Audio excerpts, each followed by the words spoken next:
watching the Forefront Church video podcast. And wherever you're at viewing online, we just want to say thank you and welcome.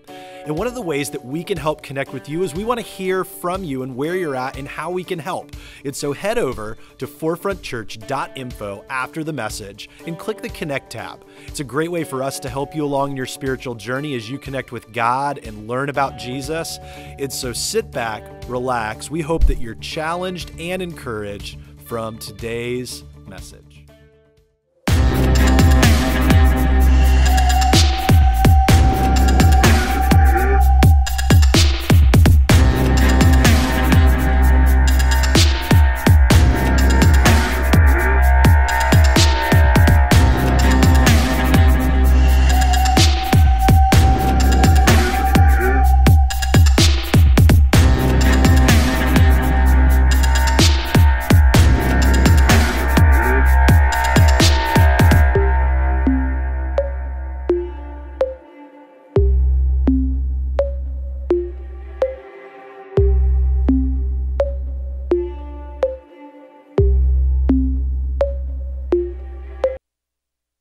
So show of hands, and you guys who are online, you can use a little hand emoji. Make sure it's an appropriate one. And how many of you, some of y'all got that, and how many of you, by show of hands, you have been either in a friendship, a relationship, maybe it's a coworker, a neighbor, where you had a difficult time setting boundaries with them, setting social cues and boundaries. All right, so quite a few of us have been in a situation like that. It starts off early on when we're little kids, and maybe you have a friend that always wants to come over, and you're like, man, I like you being my friend, but I didn't adopt you, and so you need to go home.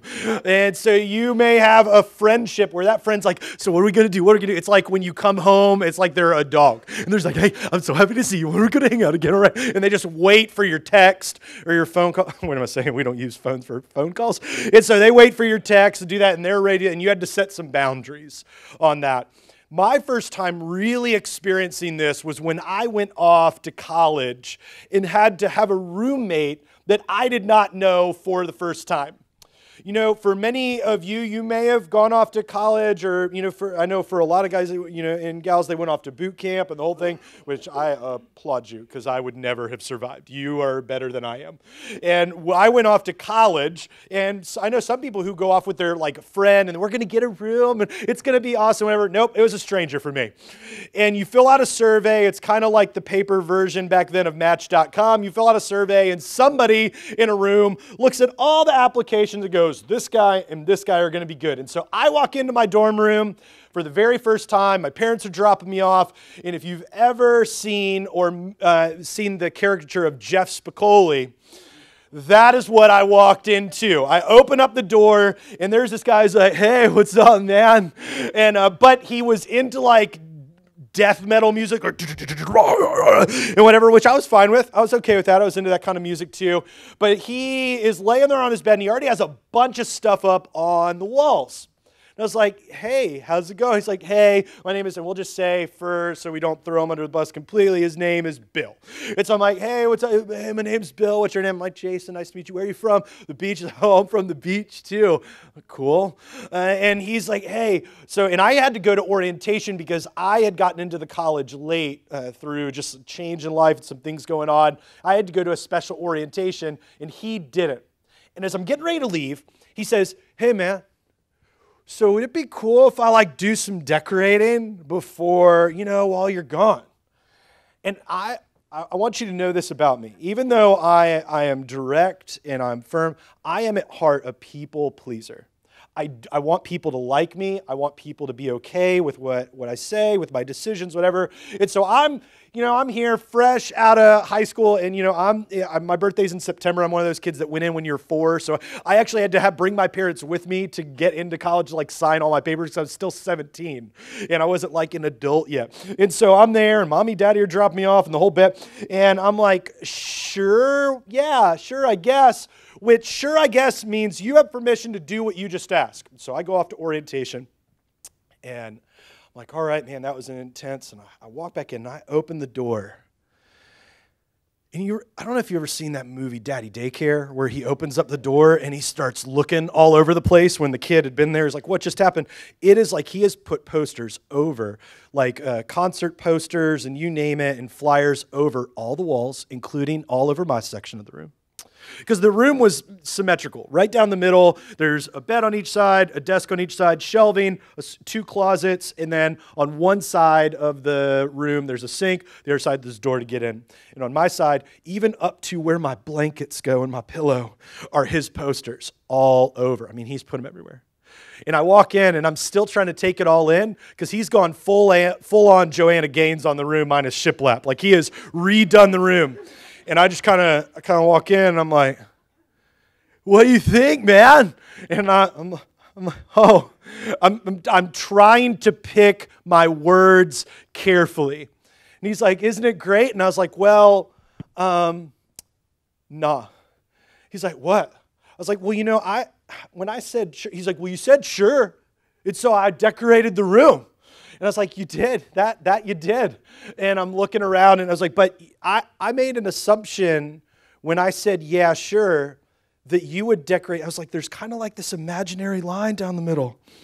And he's like, what, you don't like the way I decorate? And I could tell already there's a tense situation. It's like those old Westerns. Wah, wah, wah. And I'm like, whatever I say next could get me like shot. So, and so I'm like, no, I don't at all. I was like, I have this side. I was like, I don't want your flyers near my face. And he's like, but it's good posters. And I was like, no, they're not. Not at all. I was like, I want to be able to decorate the way I want you to decorate you. But you said sure. Well, yeah, but I assumed that you would respect and I couldn't even finish the rest. He's like, oh, so I'm not respectful. I'm a jerk. Is that what you think I am? And like immediately and I've never dealt with somebody this aggressive without like getting in a fist fight, right? Like and so I'm just like, well, yeah, you kind of are. Like, you're not respectful. And he's like, and he didn't know what to do with that. I don't think he had ever been told no before.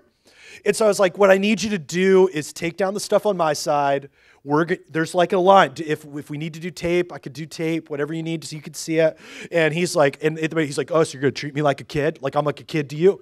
And I was like, yeah, you kind of are. And this is the first hour of us being roommates. And so I'm like, this is going to be a great semester. And by the way, we only roomed together for a semester. And then he wanted to get out, which I would gladly packed his things for him. And so for the rest of the semester, he would ask me questions. And I would think about it for a minute, and I'd go, nah. Because there wasn't like a good judgment there. And I'm not saying like I'm, lofty or whatever. There were just some things that he would ask that would be kind of like the decorating scenario in debacle. And I realized that there were power in the words that I said. And I don't know about you when it comes to those boundaries of that individual or those people that you've thought about, but your words, my words, they matter. And we started a series over the last few weeks called Purpose, where we wanted to lay a solid foundation about what it means to live this life in God. But how we use our words matter. In the book of James in the New Testament, the half-brother of Jesus shared that our tongue is like a rudder. It could light a fire. It could destroy people. You know that words that you've said can either build people up or tear them down. And so over the next few weeks, we want to look at what does it mean to honor God by not only how we say things, but what we say. And so in a few weeks, we're going to look at the power of saying, I'm sorry. And what does it mean when you and I genuinely feel sorrow for a situation that we have been a part of? And I'm not going to, parse my words. Sorry is something that every single one of us should have already been able to say to people. And we have to have the power and the will and the strength to say it again because we all have messed up and hurt others. And if you think, I haven't hurt anybody, I haven't done any wrong, well, then we're going to talk about some other words during this series because there's a chance that you might need some help.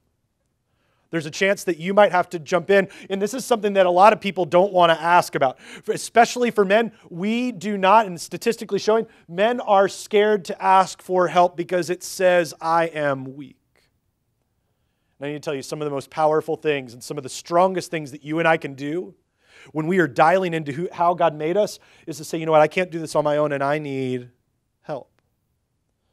And while this one is pretty difficult, especially within our culture, when can we say enough is enough?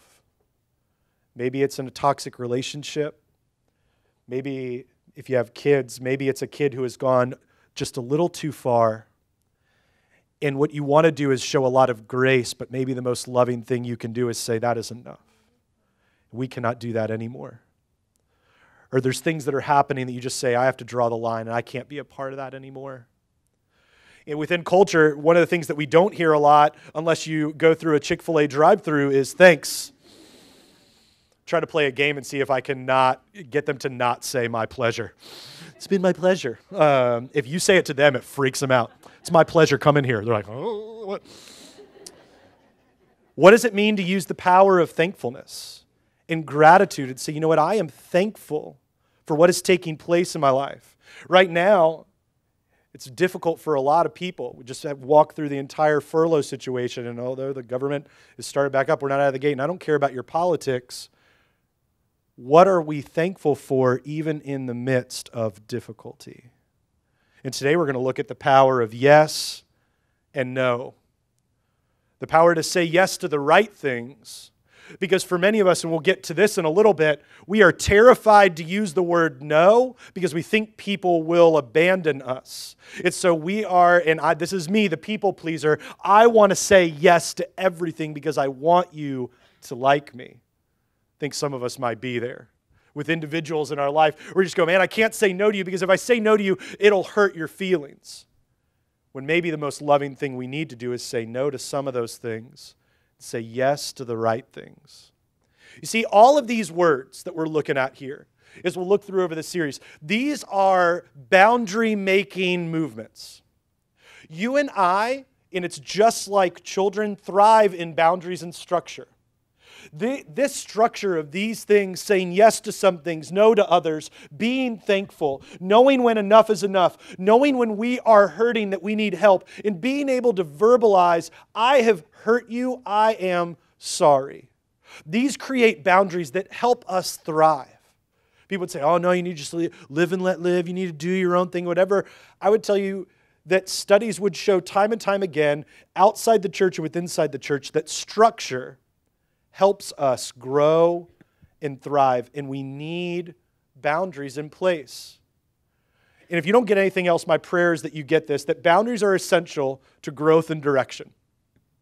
That every single thing we do, if we want to grow, if we want to thrive in who God designed us to be, to care for other people, to live out our humanity in a way that builds people up instead of tearing them down, then we need those boundaries, those guardrails. It's like when you go to the bowling alley and you see all the kids and they put the little bumpers up. I totally need those because I'm awful at bowling. Like they put those up and they're going to hit something, but they need that direction. Why? Because they don't have the strength and the willpower, and sometimes even just the dexterity to get it down the lane properly, and they need some buffers. It's like when you drive through the mountains in the Blue Ridge Mountains and you have those little guardrails. I look at those and I'm like, oh dear Jesus, build those like 14, because I'm scared to death, because looking over that we need those boundaries because it'll help us to grow and to thrive in a proper direction. And it starts with a simple yes or no.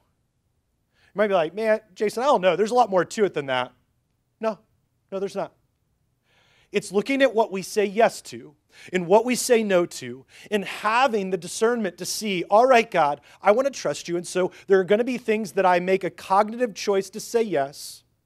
And I see that it could pull me away, that it could hurt me. And so I'm going to say no to certain things. There's a great, great book. Henry Cloud wrote this book called Boundaries. It's fantastic. He wrote a whole series through them. There's some boundaries in parenting, boundaries in dating, like all these different pieces. But in his original book, Boundaries, Face to Face, he writes this. He shares with us, boundaries define us. They define what is me and what is not me. A boundary shows me where I end and someone else begins, leading me to a sense of ownership.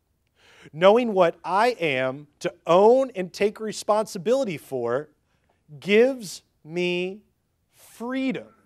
What I know, what I'm responsible for, and what I'm not for, because sometimes you have people in your life that make you think that all of their actions, all the things that they do, all the things that they say are somehow on your shoulders, and that's not accurate. When you and I have boundaries, we're able to say, man, that toxic behavior that someone's in, I want to love them and I want to care for them, but what happens about their choices is out of my control. That's not what I can do. It's like as you raise a child and they begin to become an adult, they're going to make choices that you didn't teach, that you taught them, but they're going a different way. You go, I love you, I want to coach you, but I can't make those choices for you. And those are if you think once your kid reaches 18, you are doing good with parenting, oh, please. Adult kids just bring adult problems, and you're still their parent. And so all of these things, and taking responsibility gives me freedom. He continues on. Taking responsibility for my life opens up many different options. Boundaries help us keep the good in and the bad out. See, we want to look at all of these pieces, and what I'd really like to help us with today is get real practical in what God designed us for. Because you have a myriad of things coming at you every single day. From your job, if you're within a relationship, with your friendships, if you have kids, all of these different pieces, and then add on top of that layer social media and these pieces, which by just statistics that like the entire room except maybe one of you is on some type of social media because it's just the nature of our culture. And so we were never meant to process that type of information. You were bombarded with more information in a day than people 30 years ago were hit with in an entire year. And so for us, we have all these things vying for our attention. And we say, all right, what am I saying yes to? What am I saying no to? How am I building boundaries? And so I want to talk about 5 practical ways, and these are in no particular order, that God desires for us to say yes to. But as we say, every time you say yes to one thing, you're saying no to a bunch of other things. And we said last week, as we wrapped up our series, we cannot have it all. There are going to be things that you go, man, I want this, I want this, I want this. We do have to choose what's the most important. And so if you have a Bible, I'd love for you to turn over to Luke chapter 16, but we're going to kind of jump around at a few passages today. If you have a Bible, you could turn over there. If you don't, we give them away for free in the lobby at our Get Connected table, or you could stop by forefrontchurch.info, pick up your brand new Bible. It's yours to keep. There's a digital one there, the physical one out there. We want you to have an easy to read translation of the Bible. And so with these pieces, I want to get into 5 very practical things. And so sometimes, and I heard this when I was growing up in church, and I've heard this from people who attend church, they go, man, go to church, and man, that felt good, but I didn't know how to take it home for like Tuesday. For like when Thursday, when me and so-and-so are like in the thick, like, whatever, I just want, and we're not, like, how do I do that? Because if we feel good at the end, but we don't apply it, it does nothing for us. And so how can we look at what God shares with us and go, all right, God, what are things I could say yes to that would help me in a trajectory to honor you? And we're going to start it with the first one over in Luke 16, starting in verse 13. Shares this. The writer says, no one can serve 2 masters. Either you will hate the one and love the other, or you will be devoted to one and despise the other. You cannot serve both God and money. Now, before you're like, oh, here we go. Here's where the church says you go. Give me your whole bank account, blah, blah, blah. 1, that's not true. And so I don't know who told you that. 2, I want you to look at this. This is what, as this teaching is going on, it's saying don't get caught up, and you could supplement money with things created, a ton of hobby. What is getting in front of where God should be? What is taking the place? Because you and I can only be devoted to God or to what He's created. And so in this, our number one thing as we kind of jump out of this is that you and I need to be able to say yes to setting priorities.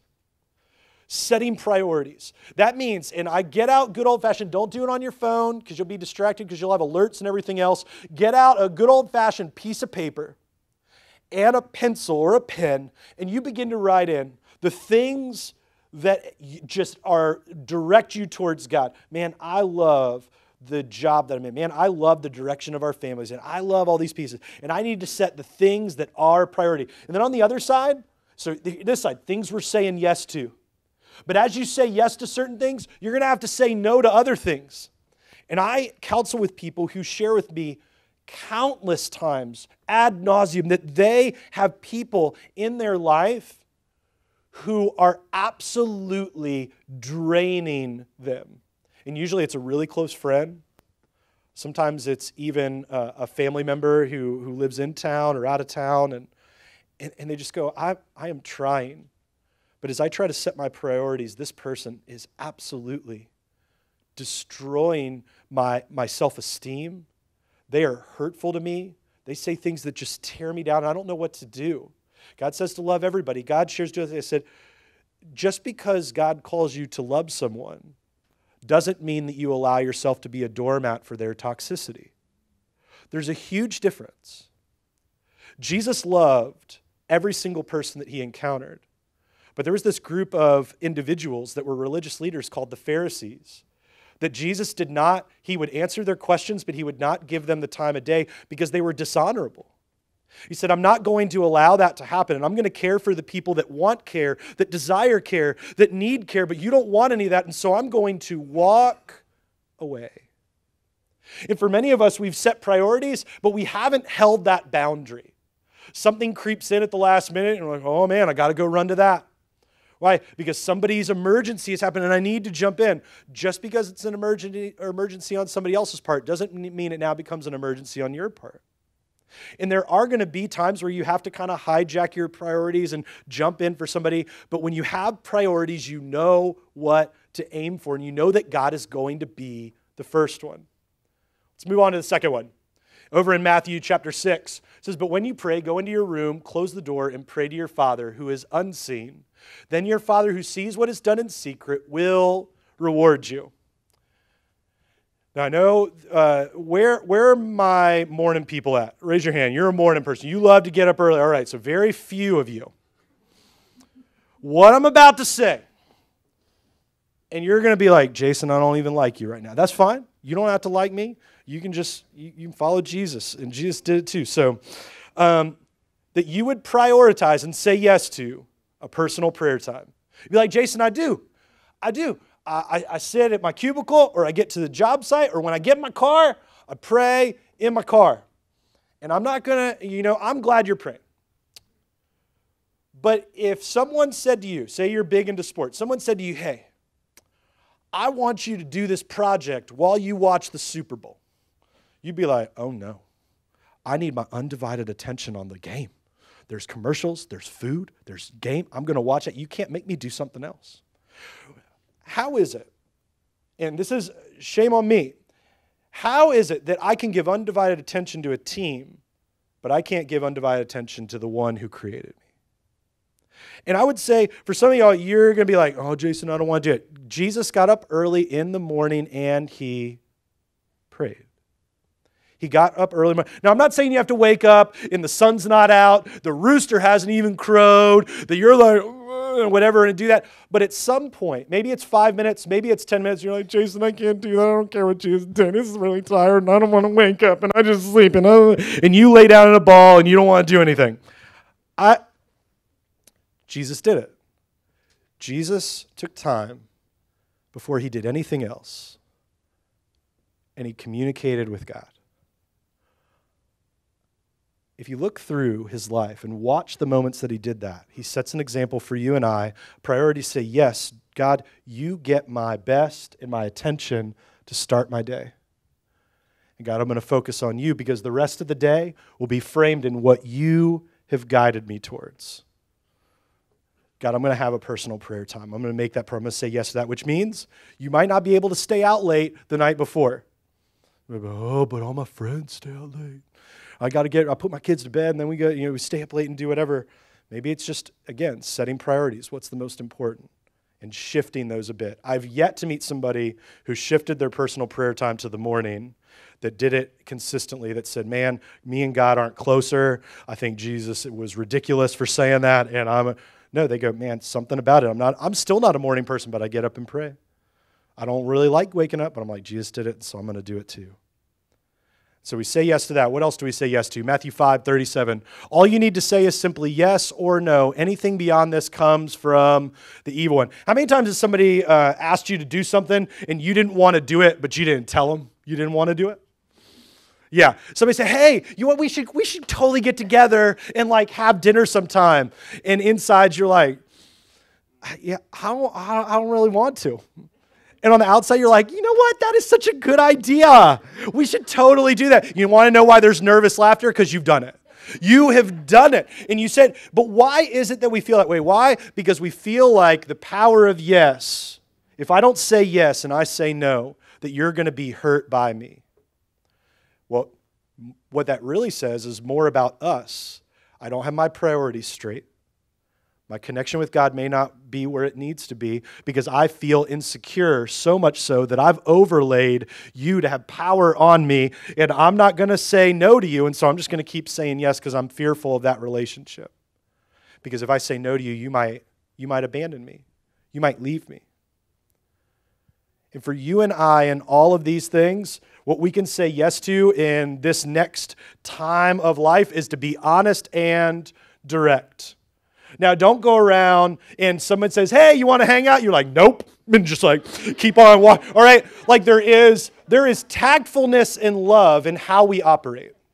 There is tact and love. And so you could put in parentheses under there, love and care. But there may be times where, and we, for whatever reason, Forefront Church reaches a lot of introverted people. We gather together awkwardly, and then everyone goes home.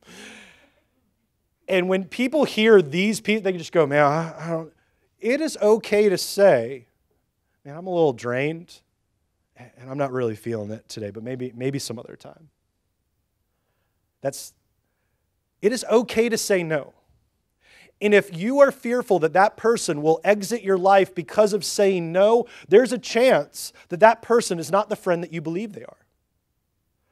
That they are only interested in you saying everything that they want to hear. And that's not a friendship, that's a dictatorship. And so may we be careful to be honest and direct with people. Jesus was loving, Jesus was kind, he was the perfect balance of this. And you and I are going to get it wrong sometimes, and that's okay, but to be able to show grace, to be able to show love and say, all right, I'm going to be honest, I'm going to be direct. And if there's moments in my life where I can say yes or I can say no, I'm going to make sure that I say how I'm feeling because I want to be honest. And if anything, we should be able to hold our integrity high knowing that we're honest with the people that we're in contact with. The next one over in John chapter 5. The writer shares this. How can you believe since you accept glory from one another, but do not seek the glory that comes from the only God? And this is for my people who like to say yes to others, that in this fourth way of saying yes, we can say yes to please God and not people. Now, I'm not saying that you wake up in the morning and go, man, I'm exhausted. And you call your boss and say, I need a mental health day today. I'm not coming in. Do whatever. Now, because you go, I got to please God and not people. You have responsibilities. You have things that you have to take care of. If you have kids, when your kids wake up in the morning, you can't be like, fend for yourself. Now, there's some of y'all right now that'll be like, that's why I buy cereal, so they can fend for themselves in the morning. There is a responsibility to care for others.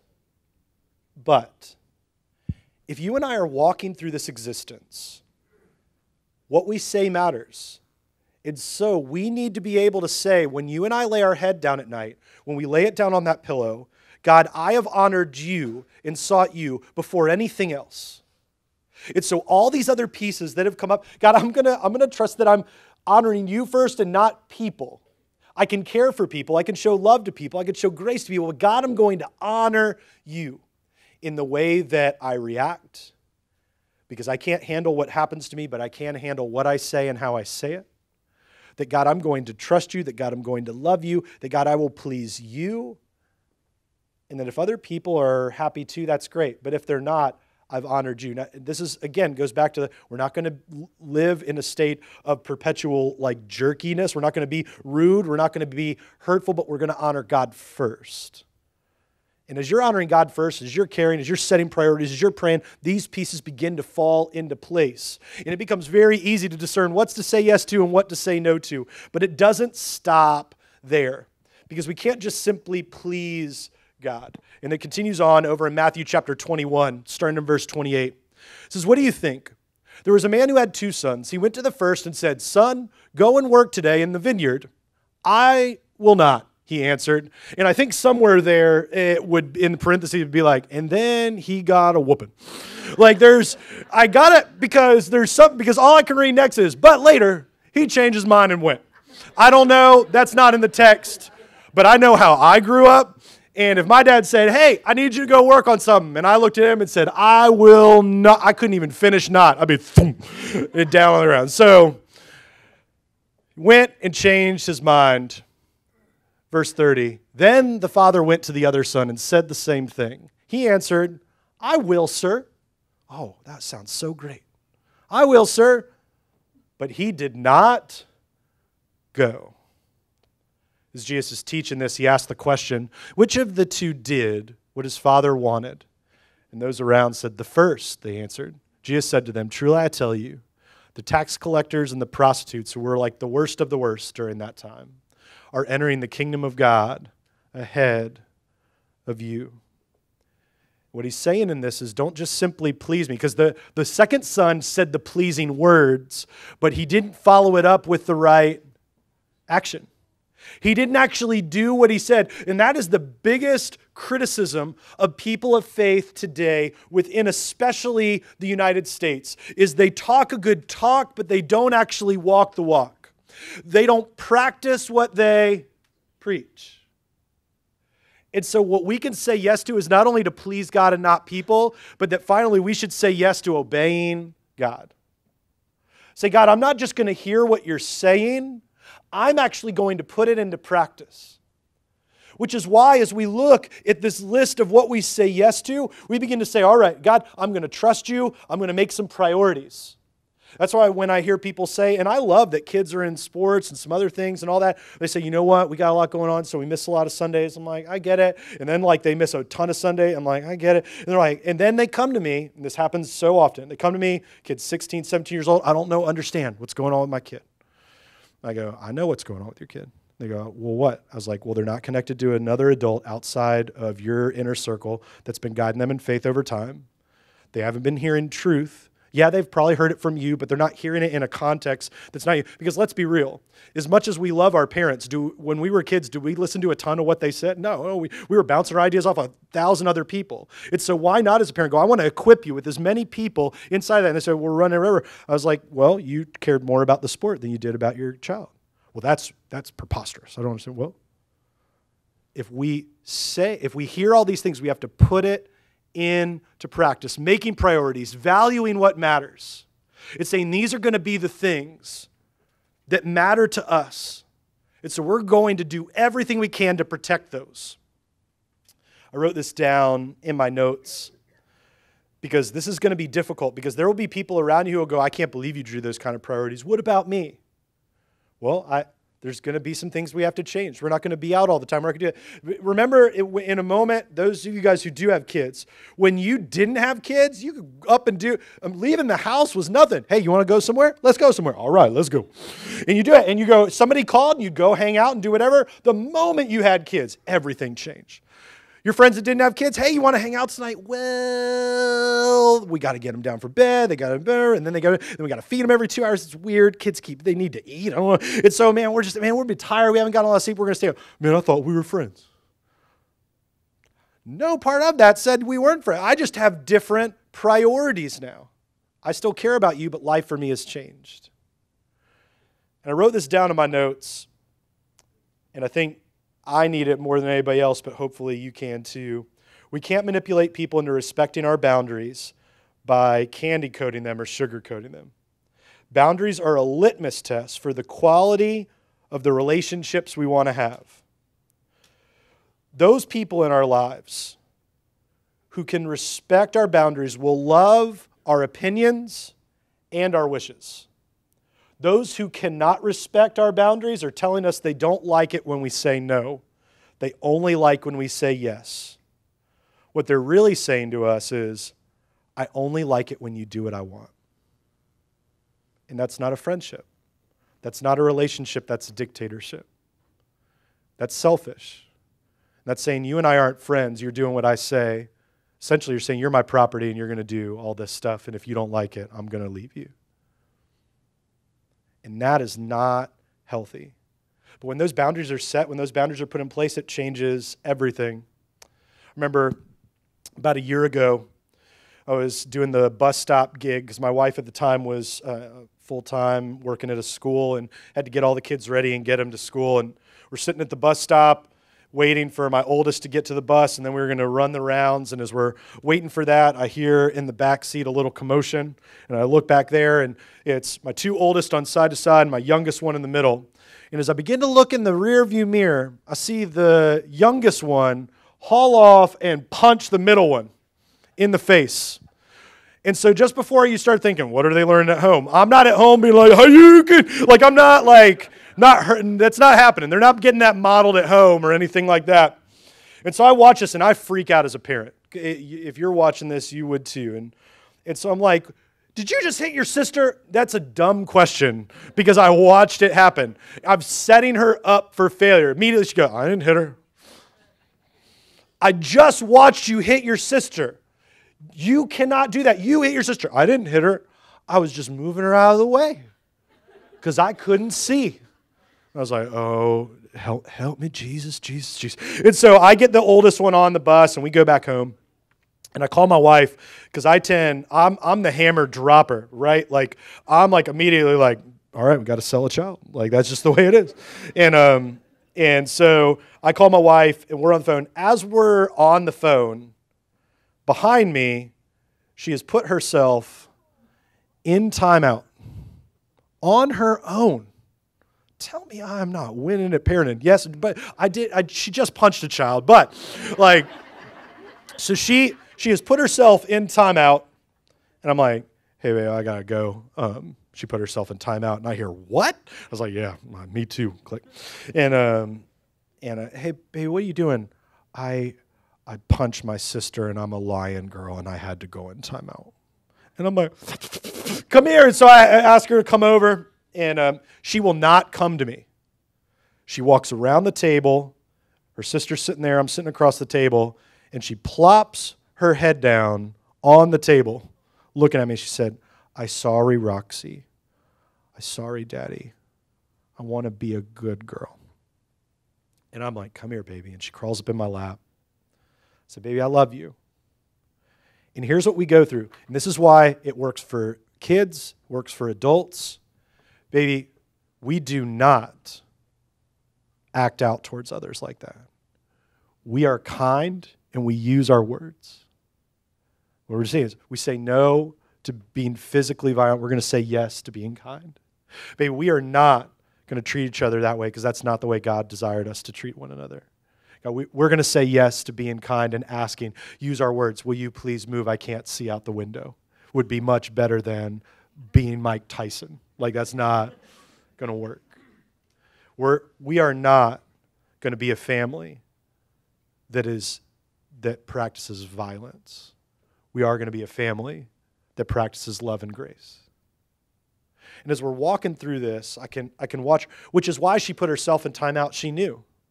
You see, she thrives in boundaries. She knew that what she did was wrong.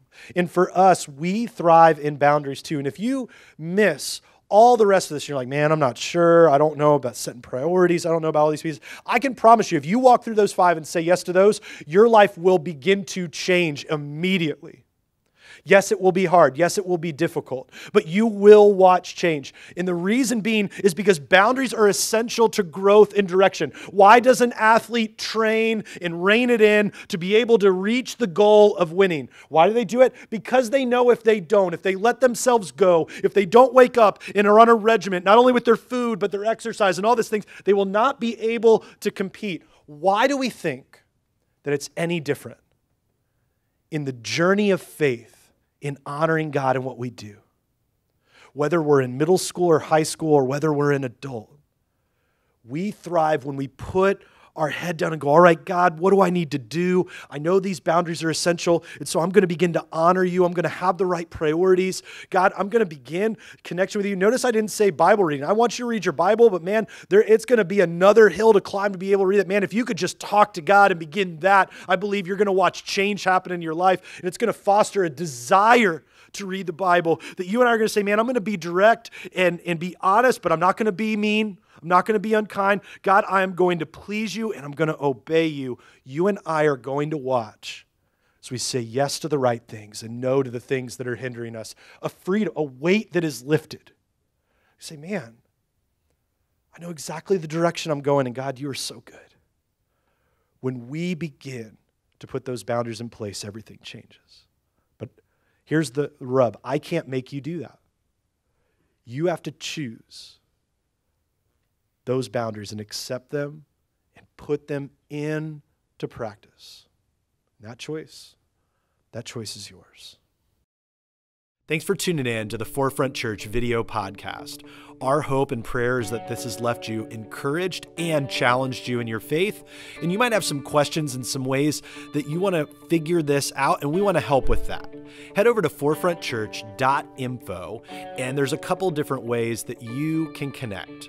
Click the Connect tab and let us know how we can be praying for you, or a staff member can be contacting you this week. Maybe you have just been encouraged by this and want to support the ministry here at Forefront Church. You can click the Giving tab, as well as other tabs that are in there to help you along in your journey with God. And so we're thankful for you. Thanks for tuning in, and we cannot wait to see you again here online on the video podcast. We love you, and we'll see you then.